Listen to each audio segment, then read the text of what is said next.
लिखे थे। ये परमहंस है। ये जो भागवत है पारमहंस संहिता ही है। ये पारमहंस है। लोग कहते हैं परमहंस संहिता, नहीं, पारमहंस संहिता है।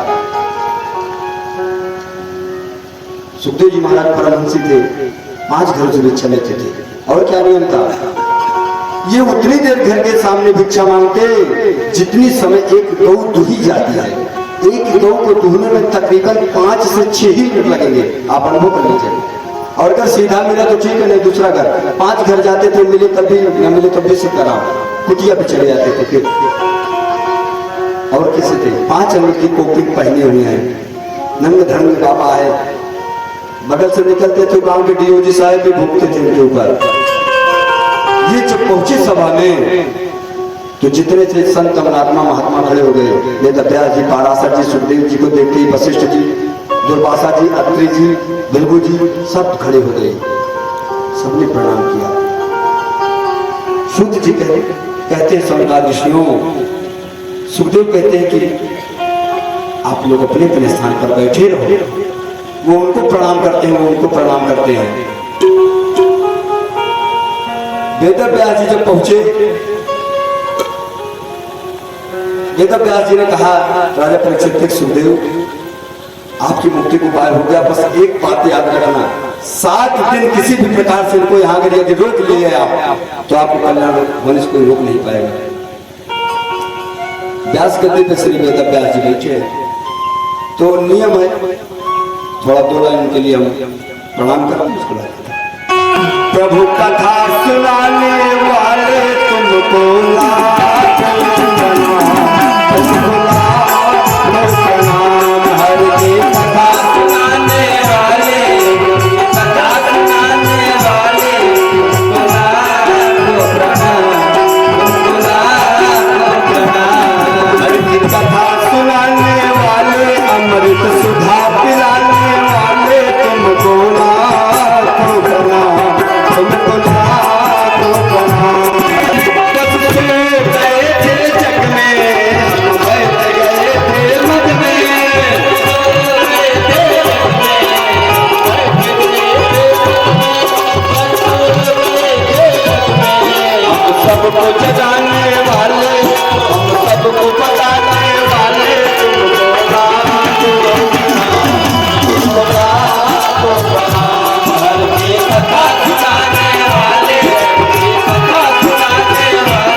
अतःपेक्षामि संसिद्धं योगिनं परमं गुरु पुरुषाशेयते कार्ये प्रियमाणस्य सर्वदा।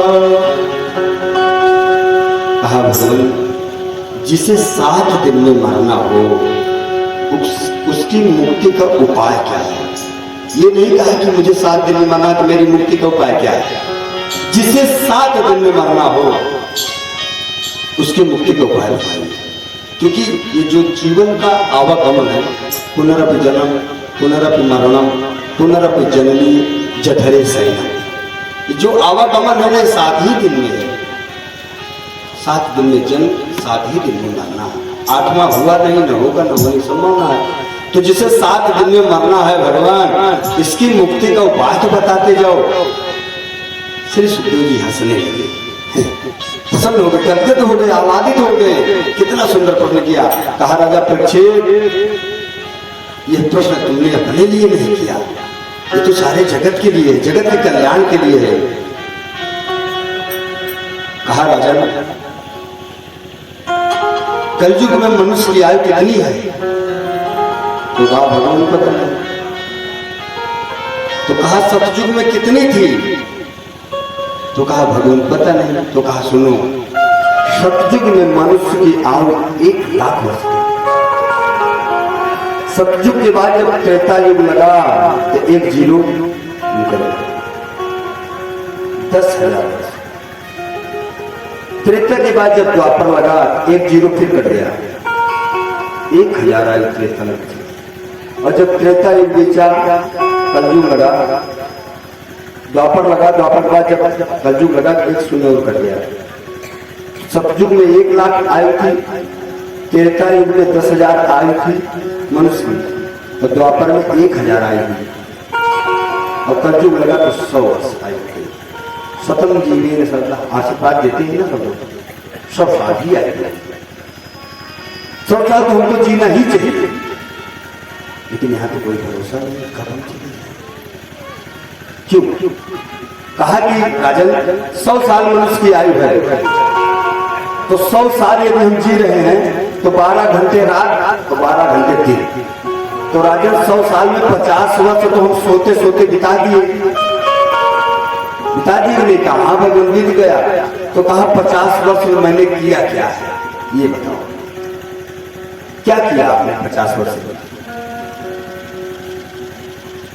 हम 50 वर्ष में क्या करते हैं? तो कहा भगवान बताइए।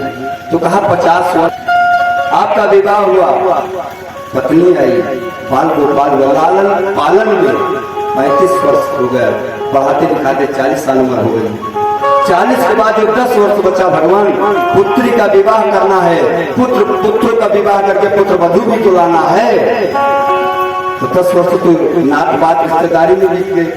और मान लीजिए 1-2 साल बच भी गया, तो 2 साल वो देवी जी के लिए छोड़ दो, देवी जी के stand up sit down, stand up sit down, ससुराल जाना है, फिर आना है, फिर जाना है, फिर आना है, 2 साल। तो 50 साल में मैंने किया क्या? मैंने भजन कब किया 50 वर्ष में, ये बताओ भाई। 50 वर्ष बता दी बीत गए। और एक बात पता है, हमारे गुरु जी कहते हैं, एक बार ससुराल जाने से 4 धाम का फल मिलता है, यात्रा का फल मिलेगा। एक बार जो ससुराल जाए, 4 लोग गया जगन्नाथ का फल मिलता है। जिसकी शादी हुई नहीं उसको क्या पता ससुराल गया। ससुराल सुख के साथ देना 2-4। वृंदावन में कहावत है कि घर बिगाड़े आरो, दीवार बिगाड़े आरो, घर बिगाड़े सारो। दीवार में अलमारी ज्यादा निकाल दोगे तो कमजोर हो जाएगी, और घर में साले साहब की सलाह लोगे तो घर बर्बाद हो जाएगा। हाँ। तो कहा राजन मैंने 50 वर्ष बिता दिया, भजन कब किया? तो कहा फिर भगवान क्या करना चाहिए? कहा